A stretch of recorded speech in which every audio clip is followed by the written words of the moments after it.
صلوا على محمد وآل محمد.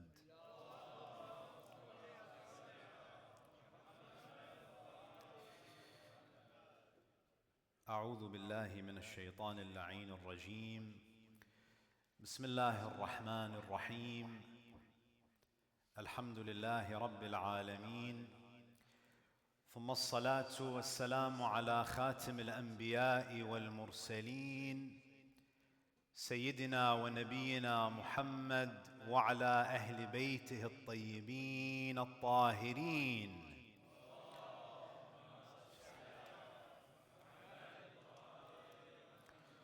صلى الله عليك يا رسول الله، صلى الله عليك يا سيدي ويا مولاي يا أبا عبد الله. غريب يا مظلوم كربلاء، ما خاب من تمسك بكم وأمن من لجأ إليكم. يا ليتنا فيا ليتنا كنا معكم سيدي، فنفوز والله فوزا عظيما.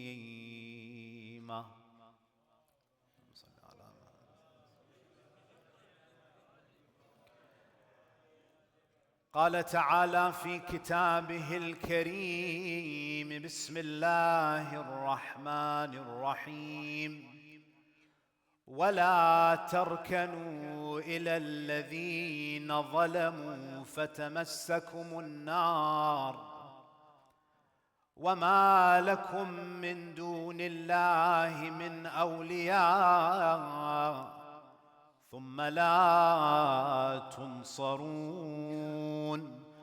صدق الله العلي العظيم. صلوا على محمد وآل محمد.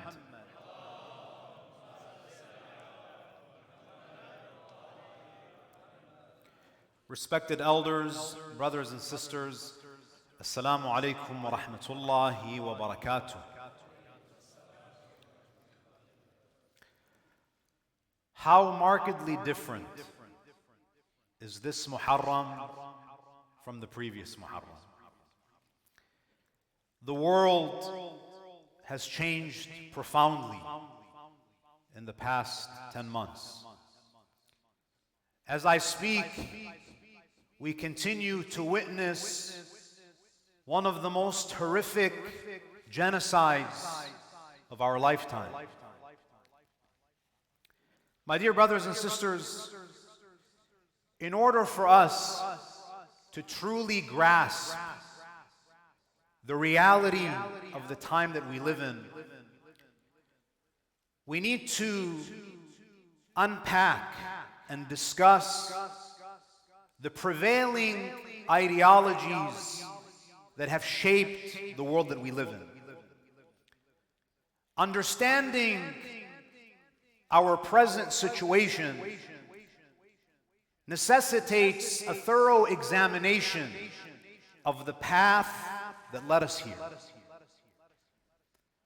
We have a beautiful hadith from Imam Ja'far al-Sadiq salawatullahi alayhi,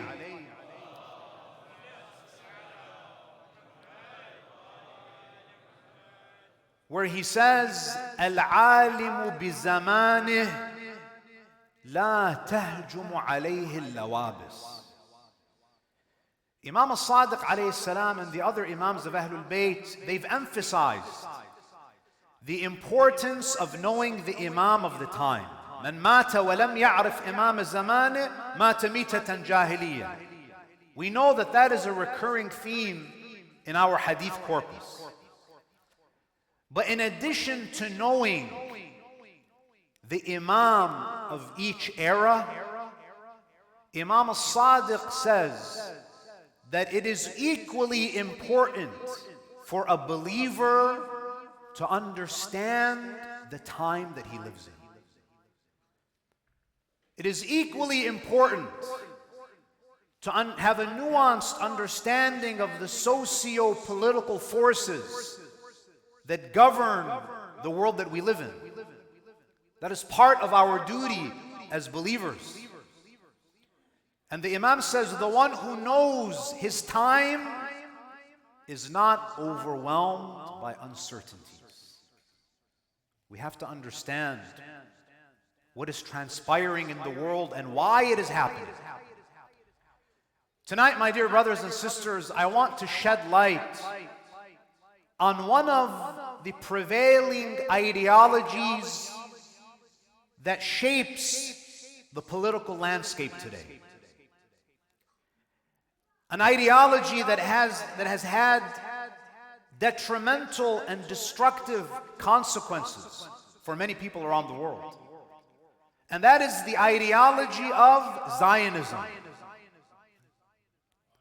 Now, in order for us to make sense of what is happening in the world today, we have to step back and understand the roots of this movement, the objectives of this movement, the philosophical assumptions of this movement. Now, to begin, we need to present a definition of Zionism. What is Zionism? Now, broadly speaking, Zionism is a modern, it's not something that is thousands of years old. It's a modern, secularist, nationalistic movement that aims to establish a Jewish homeland. It's a movement, it's a secular movement that has made it its objective to establish a homeland for the Jewish people. This ideology was born out of Europe. You know, many people might not know this, but it was the anti-Semitism that was rampant in Europe that gave birth to the Zionist movement. Zionism was not born out of the Jewish experience in the Muslim world. It was a natural reaction to the anti-Semitism that dominated Europe. So it was European anti-Semitism that gave birth to this movement. If you look at what happened to the Jewish people in Europe leading up to the Holocaust, if you look at the way that Roman Catholic countries used to treat Jews, for instance, they enforced ghettoized segregation. They would not allow Jews to live in certain areas. They banned Jewish people from taking on certain types of employment. In Roman Catholic countries before the Holocaust, Jews were not allowed to own land. In fact, whenever diseases and plagues would break out, the Europeans would point at the Jews. They would blame them for the epidemics and the plagues. This was very different from the Jewish experience in the Muslim world. If you look at how Jews lived under Islamic rule, number one, they were not vilified the way that they were in Europe. The Jews in Muslim lands, they were known as Ahlul Kitab. Whether it is Muslim Spain, Muslim North Africa, or even Muslim Palestine, Jews and Muslims used to live side by side. In fact, my own grandparents would tell me that they remember the days in Baghdad when Muslims and Jews were living in the same neighborhood, and they used to say that we used to even babysit each other's children. Jews prospered. Of course, there are always going to be exceptions. But generally speaking, Jews fared much better under Muslim rule because yes, they paid a jizya, but for the most part, they were given autonomy and they were allowed to self-govern. They were not banned from owning land. They were not restricted in terms of their employment opportunities. In fact, many people don't know this, but if you look at Jewish systemic theology, it was actually born in Muslim lands. One of the most famous rabbis of the Middle Ages, his name is Maimonides, he wrote in Judeo-Arabic. Maimonides wrote his magnum opus called Dalalatul Ha'irin, the guide for the skeptics that was even taught at the University of Azhar. So compared to the Jewish experience in Europe, Jews did very well under Muslim rule. Now going back to what Jews faced in Europe, because of these deplorable living conditions, Zionism was born. The intellectual father of Zionism was a man by the name of Theodor Herzl. And because of the anti-Semitism that he saw in Europe, he proposed the idea of establishing a Jewish homeland. And incidentally, Theodor Herzl was actually an atheist. And it's interesting that his name literally means the gift of God, but he did not believe in God, and he definitely was not a gift from God. So he proposes this idea that Jews need a safe haven. They need a Jewish homeland. So he proposes a number of options. It wasn't just Palestine that was on the table. Some options for a Jewish homeland included Uganda, Argentina, and Jerusalem. And because Herzl was not a religious man, he didn't have any special attachment to Jerusalem. So they begin this Zionist movement. Efforts, resources are pulled together to work towards the establishment of a Jewish homeland. This began in the late 19th century. Now, many people might not know that when Zionism began and their objectives became known, some of the most fierce opponents of Zionism were Orthodox Jews. In fact, in the early 1920s, Rabbi Joseph Chaim Sonnenfeld, he established the first anti-Zionism organization in Jerusalem. And he called it the Congregation of God-Fearers. The congregation of people with taqwa. And the Rabbi Joseph Chaim Sonnenfeld, he writes the following about the Zionist movement, which had been building for decades. He writes, and I'll read to you his quotation verbatim. He says, with regards to the Zionists, what am I to say? And what am I to speak? There is a great dismay in the Holy Land. He was in Jerusalem. These evil men, he refers to them as evil men, these evil men who deny the unique one and the world and his holy Torah have proclaimed with so much publicity that it is in their power to hasten redemption for the people of Israel. The idea is that the Jews lost the right to the Holy Land because of their sins, and they have to redeem their sins, and the Messiah is the one who will take them back to the Holy Land. So this Orthodox rabbi is saying that these Jews are trying to hasten the redemption for the people of Israel and gather the dispersed from all the ends of earth. And then he says, and this is very, very important, he says, they have also asserted their view that the whole difference and distinction between Israel, meaning the children of Israel, and the nations lies in nationalism, blood, and race, and that faith and religion are superfluous.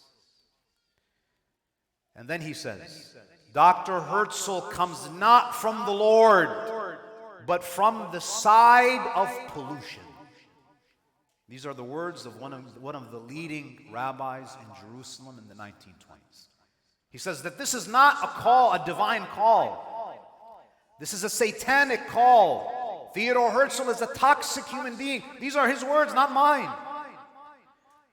So the first problem with Zionism is that, from a traditional Orthodox perspective, is that it changes the essence of what it means to be Jewish.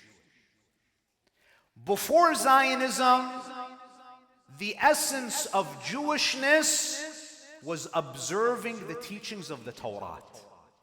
That was the essence of Jewishness. Zionism came forward and said what? The essence of Jewishness is ethnicity, is blood, is race, and religion is secondary. It's not essential. It's cultural. Now, at the end of the 19th century,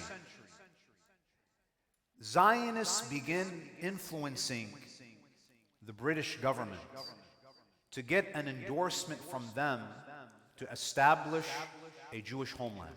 Some of them work closely with government officials. They used their lobbyists to influence the British government. And this is where we get the Balfour Declaration in 1917. The Balfour Declaration was basically a public pledge by the British that we will work towards the establishment of a Jewish homeland.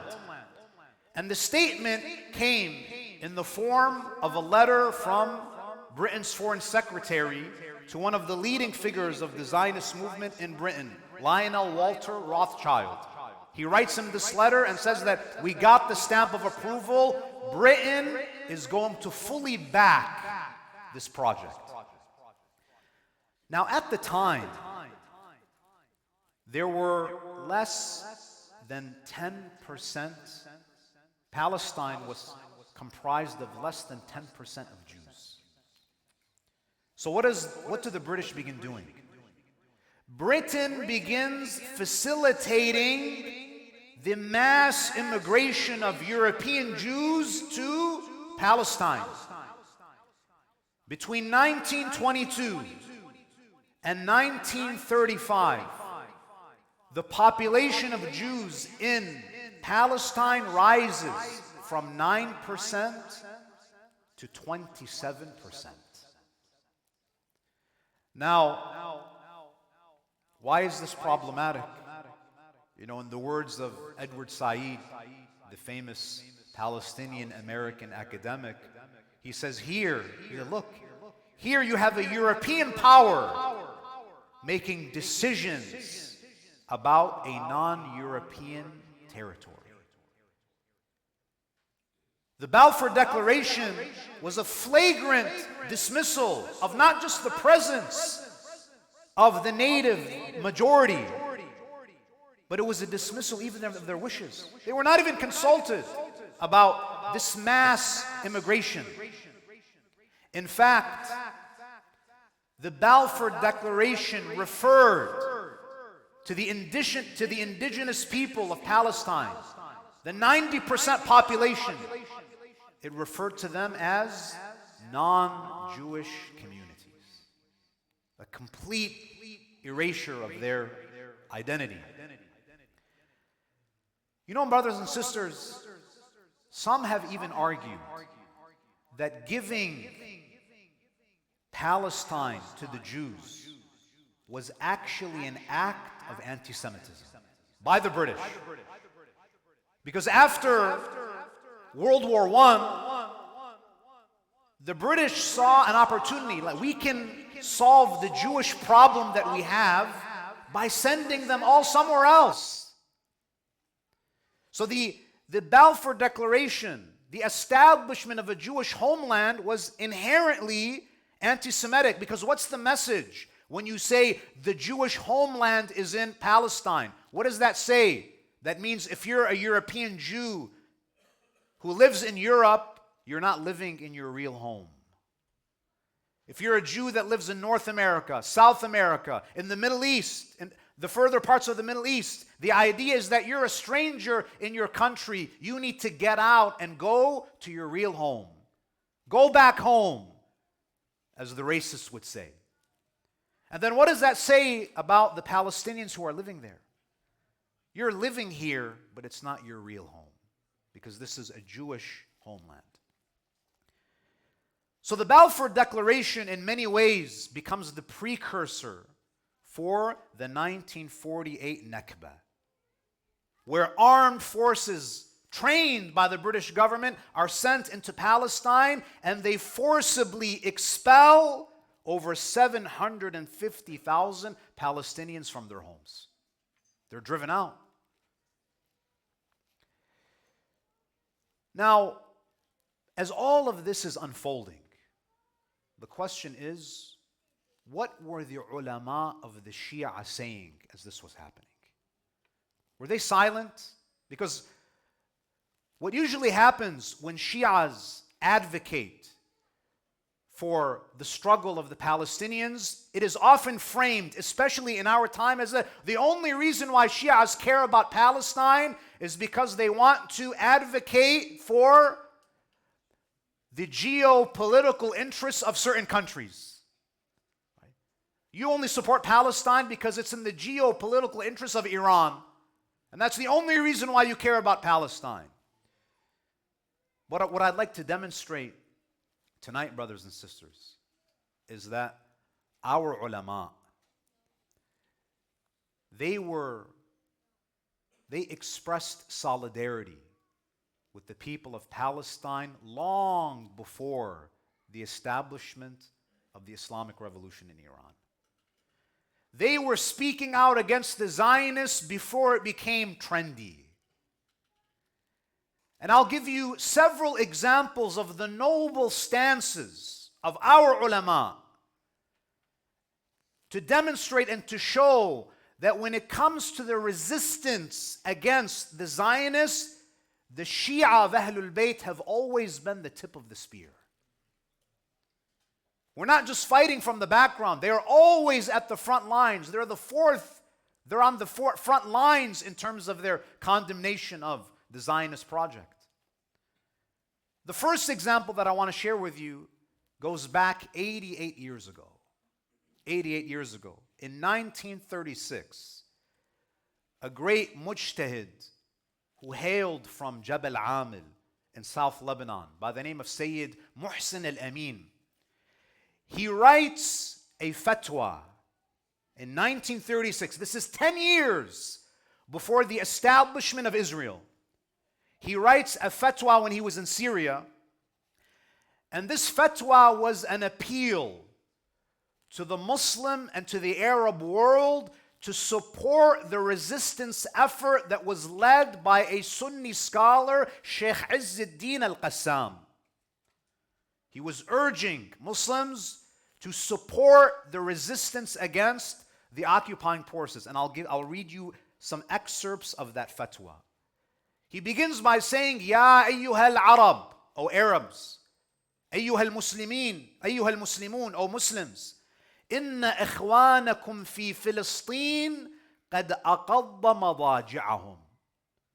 O Arabs, O Muslims, your brothers in Palestine are deprived of rest because of the calamities and the trials that they are facing. ما هو فيه من محنة وبلاء ففي كل ناحية دم وقتل وهدم وتدمير. This was 88 years ago. He's saying in Palestine now, wherever you look, there is blood, there is killing, there is destruction and devastation. وَإِنَّ بَنِي أَبِيكُمْ لَيُقْدِمُونَ إِقْدَامَ الْأَبِي. Your kinfolk, your Palestinian brothers and sisters, are pressing forward with noble persistence. وَيُدَافِعُونَ الدِّفَاعَ الْمُسْتَمِيتِ. And they are defending with death-defying endurance. وَقَدْ وَقَفُوا. It's as if these words were uttered today. He says, وَقَدْ وَقَفُوا على برزخ بين الجلاء والفناء والحياة والبقاء. He says, your Palestinian brothers and sisters, this is in 1936, he says they are standing between life and death. They are standing between remaining in their homes and complete expulsion. يتطلعون إليكم تطلع الغريق في لجج التيار. He says, your brothers in Palestine, your sisters in Palestine, they are looking at you the way a person looks when they are drowning. They're looking at you for help. فَلَا تَظُنُّوا عَلَيْهِمْ بِبَذْلِ التَّافِهِ الْحَقِيرِ. Do not withhold your modest contributions. وَقَدْ بَذَلُوا الْجَلِيلَ الْعَظِيمِ. Don't withhold your modest contributions while they are sacrificing what is significant and great. وَلَا تَبْخَلُوا عَلَيْهِمْ بِالْقَلِيلِ. And do not be stingy in giving little. وَقَدْ بَذَلُوا الْكَثِيرِ. While they have sacrificed a lot in terms of wealth and life and children. This was in 1936. In 1931, a second example. In 1931, the marji' of the Shia, Sheikh Ja'far Kashif al-Ghita, he made a historic visit to Jerusalem, accepting an invitation from the Mufti of Jerusalem. He invited Sheikh Ja'far to an Islamic conference in Jerusalem. You know, there was a time when Sunnis and Shias used to work together. But now, because we don't work together enough, you have almost 2 billion Muslims in the world and they can't even send a bottle of water to Gaza. This is what happens when we're disunited. Sheikh Ja'far goes to Jerusalem, invited by the Mufti of Jerusalem. He leads Salah in Masjid al-Aqsa. He leads Jama'ah prayer in Masjid al-Aqsa. And he goes and he visits Palestinian families in the villages and in the towns, and he expresses his support to them, and he expresses his solidarity with them. And then in 1938, this was 10 years before the establishment of Israel. In 1938, Sheikh Ja'far Kashif al-Ghita, the marji' of the Shias, do you know what he says? He issues a public letter. He says, Ya ayyuhal Arab, O Arabs, wa ya ayyuhal Muslimun, O Muslims, bal ya ayyuhal Bashar wa ya ayyuhal Nas. He says, in fact, I'm addressing humanity. What does he say? لقد أصبح الجهاد في فلسطين واجبا على كل إنسان. Sheikh Ja'far Kashif al-Ghita in 1938, this is a marji' giving a fatwa. He says it is an obligation upon every individual to go to Palestine and resist the occupiers. Wherever you are in the world. It's not wajib kifa'i. Wajib aini upon everyone. And then you know what he says? This is the highest religious authority in the Shia world. Do you know what he says? وَإِنِّي ضَامِنٌ أَنَّهُ كَالْمُجَاهِدِ مَعَ النَّبِي فِي مَعْرَكَةِ بَدْرٍ. Sheikh Ja'far Kashif al-Ghita, he says, and I guarantee you, as the marji' of the Shia, that if you go and you resist the occupying forces, he says, you are like the ones who fought with Rasulullah in the Battle of Badr. And then what does he say? وَمَنْ لَمْ يَسْتَطِعْ اللِّحَاقَ بِنَفْسِهِ. He says, if you are unable to go and to travel to that holy land, فَلْيُمْدِدْهُمْ بِمَالِهِ. Your next obligation is to support the resistance with your money. And then at the end of the letter, he says, I swear by Allah that if I wasn't an old man in my 70s with health issues, لَكُنْتُ أَوَّلَ مَنْ يُلَبِّي هَذِهِ الدَّعْوَةِ. If it wasn't for my age and my health, I would be the first one to respond to this call. وَلَشَخَصْتُ الْيَوْمَ إِلَى تِلْكَ الْبِلَادِ الْمُقَدَّسَةِ. I would go today to the Holy Land, كَمَا شَخَصْتُ إِلَيْهَا بِالْأَمْسِ, just as I went and visited Jerusalem many years ago. That's the second example of a high-ranking Shi'i scholar publicly supporting the Palestinian cause. It's nothing to do with Iran. It's not about politics. It's about taqwa. It's about fear of God. The third example, in 1948, Sayyid Abd al-Hussein Sharaf al-Din, the author of Muraja'at. In 1948, this is when the state of Israel was established.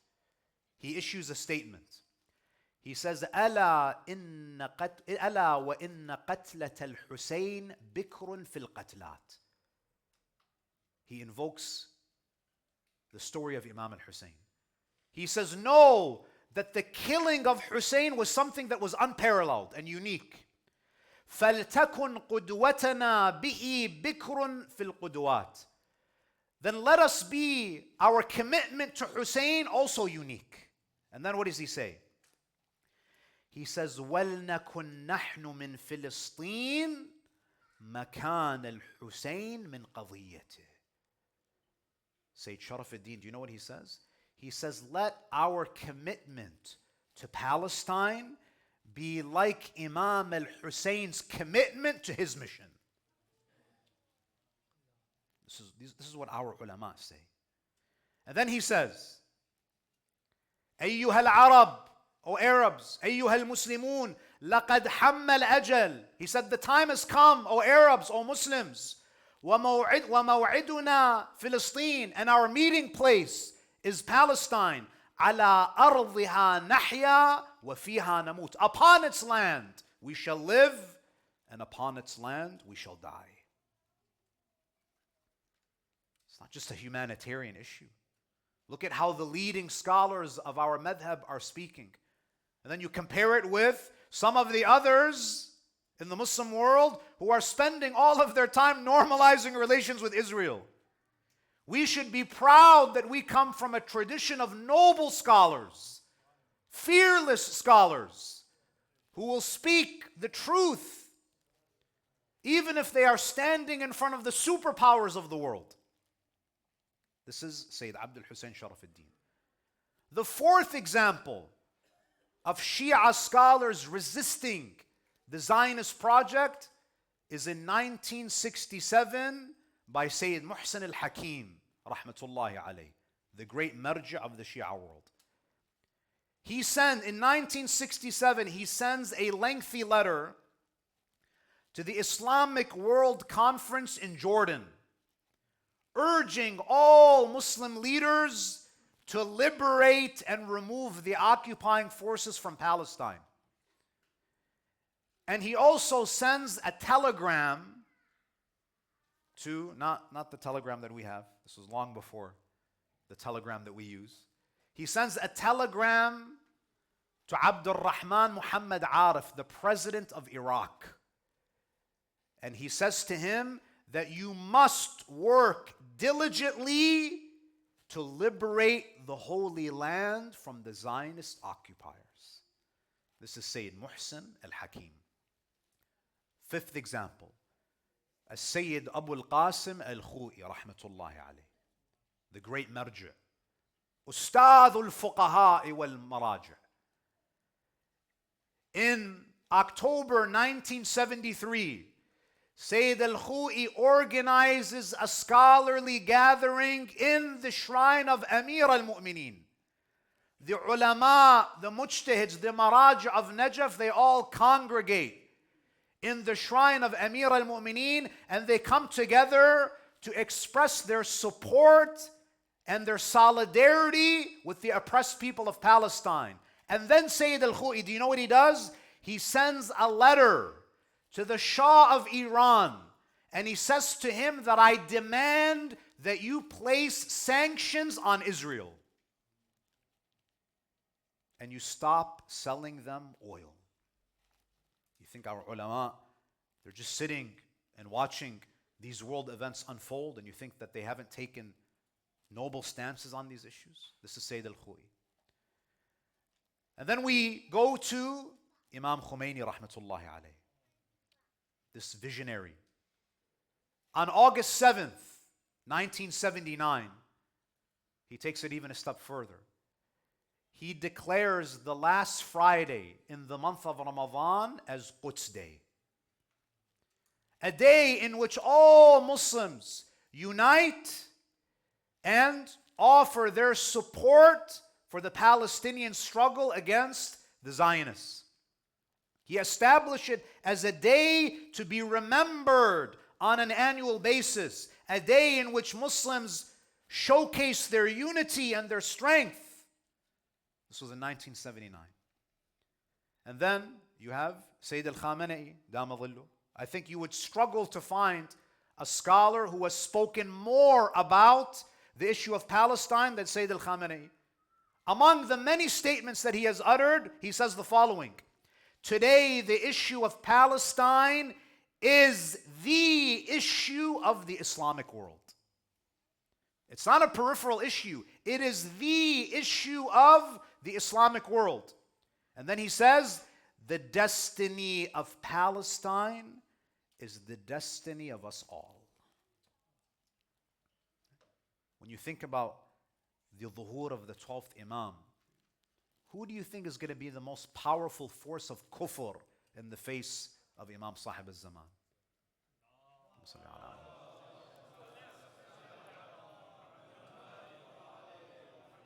The eighth example, we come to Sayyid al-Sistani. May Allah subhanahu wa ta'ala prolong his life. He has made many statements about Palestine. And I'll just select 3 examples. In 2008, when Israel attacked certain regions in Palestine, he issued a statement. In his 2008 statement, the Sayyid mentioned a number of points. Among the points that he mentions is that he affirms the right of the Palestinian people to resist in order to reclaim their usurped rights. He expresses support for those who are resisting the occupying forces, especially in the lands that have been usurped.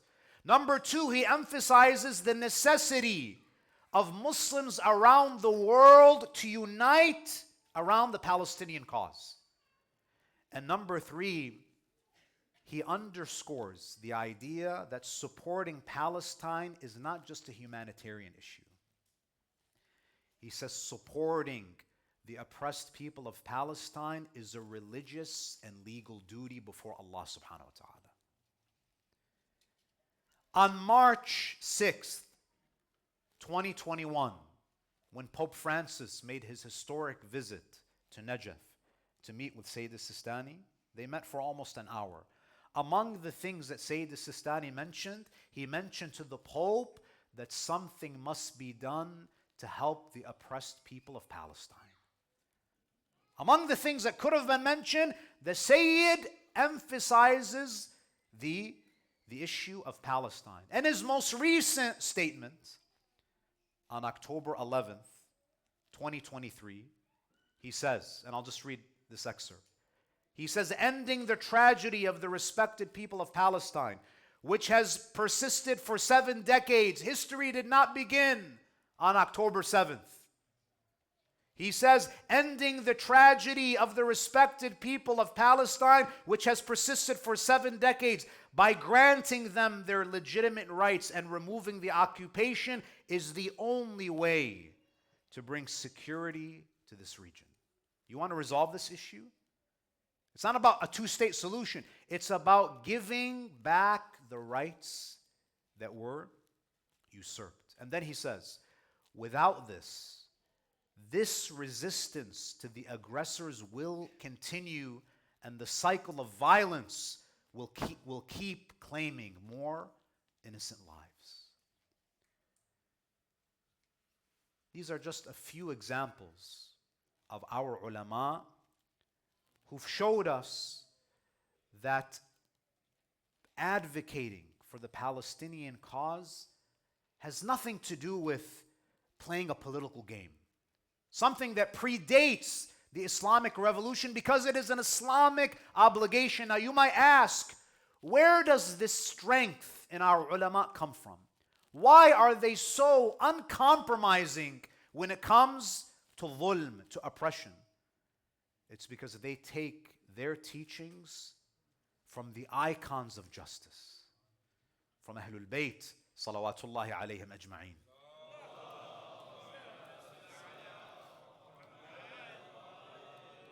And I'll just give you two examples to highlight the beauty of our tradition and to show how uncompromising Ahlul Bayt were when it came to oppression.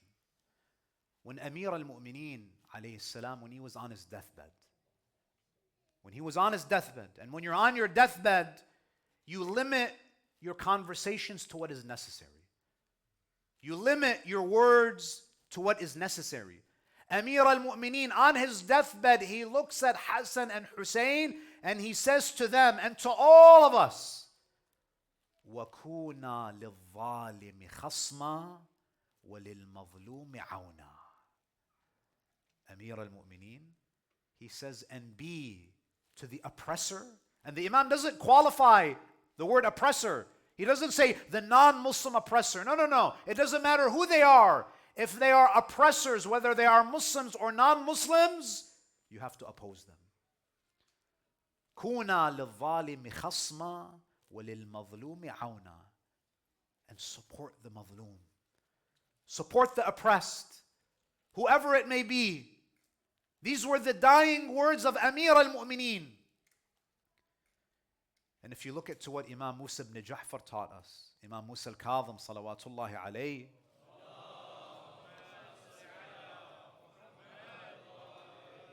it is narrated that one of his companions by the name of Safwan al-Jammal, he comes to Imam al-Kadhim. The Imam greets him and he says, Ya Safwan, kullu shay'in minka hasanun jameel. Everything about you is beautiful, except for one thing. There's one thing about you that disappoints me, that I disapprove of. He said, Ya ibn Rasulullah, what is it? He says, the fact that you rent your camels to Harun al-Rashid. Safwan, he tries to justify his business transactions with Harun. He says, Ya ibn Rasulullah, I rent my camels out to him so that he can go for Hajj. Imam Musa al-Kadhim alayhi salam, he says to him, when do you take payment from him? Does he give you the money up front, or does he pay you when he comes back? He says, no, he pays me when he comes back. Imam Musa al-Kadhim says, do you want Harun al-Rashid to stay alive long enough for him to pay you back? He says, yes. Imam Musa al-Kadhim says, man arada baqa'ahum fahuwa minhum. Imam al-Kadhim says, the one who wishes for them to remain is one of them. This is what Ahlul Bayt have taught. You're not going to find a marja of the Shia sitting and trying to normalize relations with Israel. No. The stance of our ulama has been clear. And they were doing it before it was popular, before it was trendy. And they do it because they were taught by the Prophet and his family. And we're honored that we come from a tradition where the kings and the rulers, they have to come to the doorsteps of our maraji'. You're not going to find Sayyid al-Sistani at the doorstep of any sultan, any king, any prime minister. They, on the other hand, beg, they wish that they can have a private audience with him. And that is when you know that you have righteous scholars. When the ulama are at the door of the sultan, that's when you have to worry about your religion. But when the sultans and the kings are begging to meet with your leaders and they still don't give them the light of day, that's when you know that you have scholars who are on the path of Ali ibn Abi Talib. That's when you can walk with pride and know that this is our tradition. These are the protectors of Islam, and these are the scholars who have vision, who understand the dangerous ideologies that have prevailed today, and who serve as the tip of the spear in the resistance against the Zionist movement. And they draw inspiration none other than Abi Abdullah al-Husayn. Imam al-Hussain alayhi salam, it is said that when Muawiyah passed away, Yazid summoned his ministers and his aides, and he sent letters to all of the governors commanding that they take allegiance from the people in their districts, declaring himself the commander of the faithful, the Khalifa of Rasulullah, a man who used to openly drink and fornicate and kill innocent people, who had no regard for the Quran or any shred of decency. This man has now put himself forward as the representative of the Prophet. So he sends a letter to his governor in Medina, Walid ibn Utbah, and he says to him, you must immediately get the bay'ah of Husayn. If he refuses, cut his head off. So they summon Imam al-Hussain. And they tell him that this is the demand. Imam al-Hussain alayhi salam, knowing very well that his life would be in danger. Imam al-Hussain alayhi salam, he says, Yazid is a corrupt person. Yazid رجل فاسق معلن بالفسق ومثلي لا يبايع مثله. Someone like me. He doesn't say Hussein will not give bay'ah to Yazid. Imam doesn't want you to think that this is a personal conflict. Someone like me cannot give allegiance to someone like him. It would be humiliation for Islam. Hayhat minna dhilla.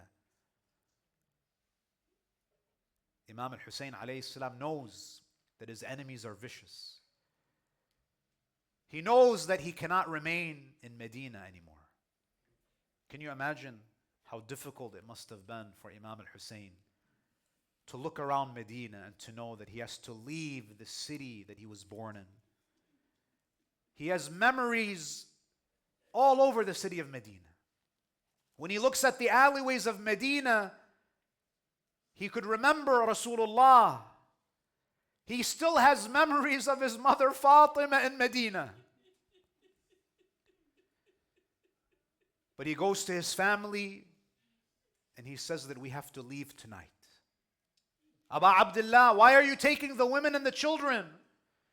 The Imam knows that the Umayyads are wicked people, and if he doesn't take his women and children, they will apprehend those women and children. They will abuse the women of Ahlul Bayt.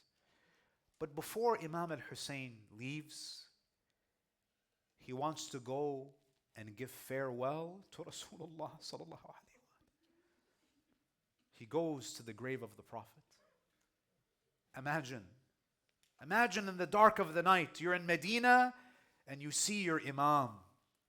You see Imam al-Hussain standing in front of the grave of Rasulullah. And he says, Assalamu alayka ya Rasulallah. Assalamu alayka ya Nabi Allah. He goes and he visits his grandfather Rasulullah. He offers a 2 rak'ah prayer besides the grave of Rasulullah. He spends the entire night in worship besides the grave of Rasulullah. Imagine how he felt, all of those memories. The memories of him running into the masjid as a child. He would run into the masjid and he would trip, and Rasulullah would come down from the mimbar and bring him on the mimbar. Assalamu alayka ya Rasulallah. Assalamu alayka ya خير خلق الله. As he's reciting the ziyarah of Rasulullah, as he's offering his salah, the narrations say that when he goes down into sujood, it was very late at night and the Imam was tired. The narrations say that he fell asleep for a few moments in sujood. Imam Hussain alayhi salam, he had a dream. In the dream, he sees his grandfather, Rasulullah. The moment he sees Rasulullah in his dream, he says to Rasulullah, Ya Rasulullah, ana al-Husayn ibn Ali. Ya Rasulullah, I am Husayn, the son of your daughter Fatima. Why does Husayn say this? Ya Aba Abdullah, why are you introducing yourself to your grandfather? It's because Husayn is an older man now. When Rasulullah died, he was a young boy. It's as if he's saying to Rasulullah, oh my grandfather, do you recognize me? Do you recognize the gray hairs? I am your Husayn. I am the son of your daughter Fatima. أنا الحسين ابن فاطمة فرخك وابن فرختك يا رسول الله.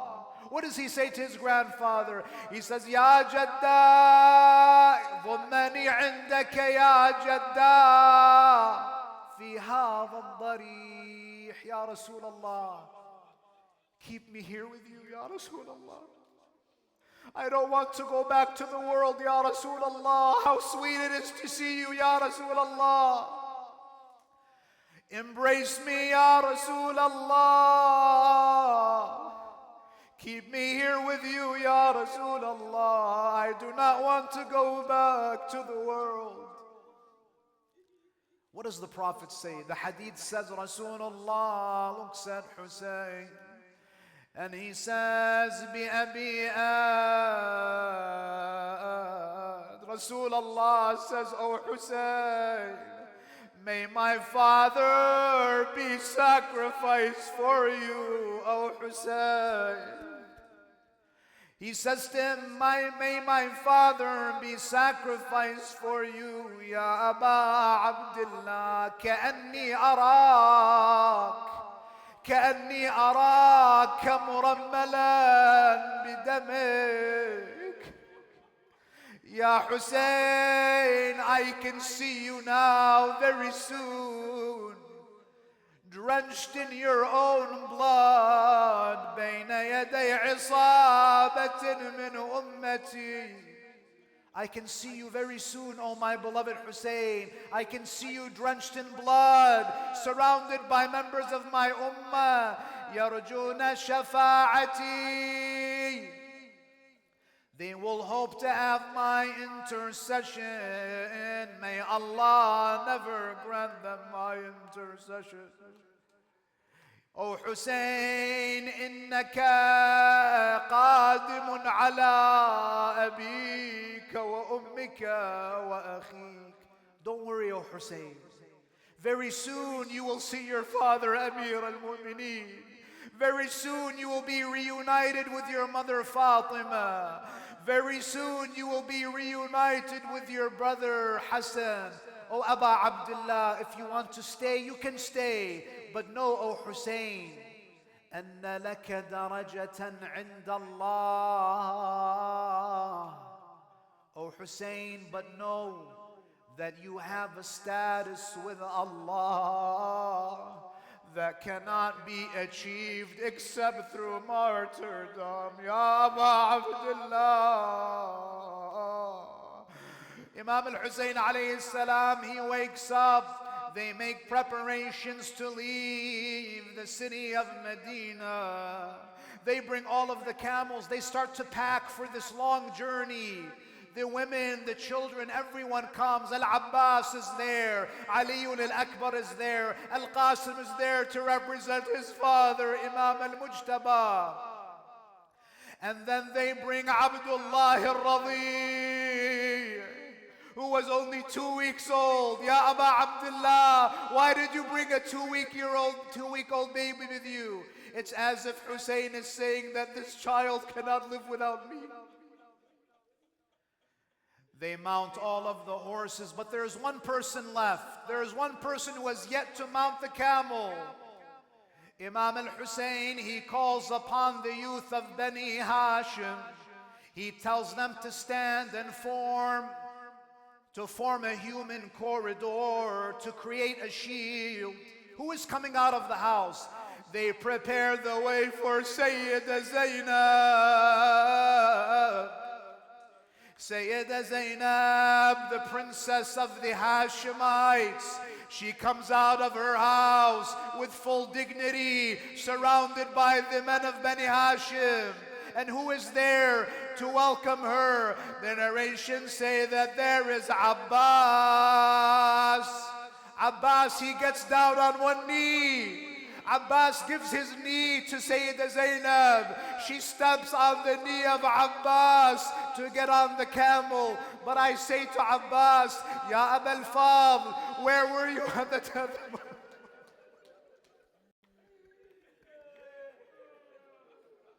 Where were you, oh Abbas, when Shibr was hitting Zainab?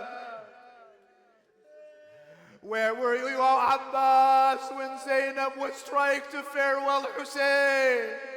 Where were you when she was being pulled away from the body of her brother? Where were you when Zainab was kissing the jugular vein of Husayn?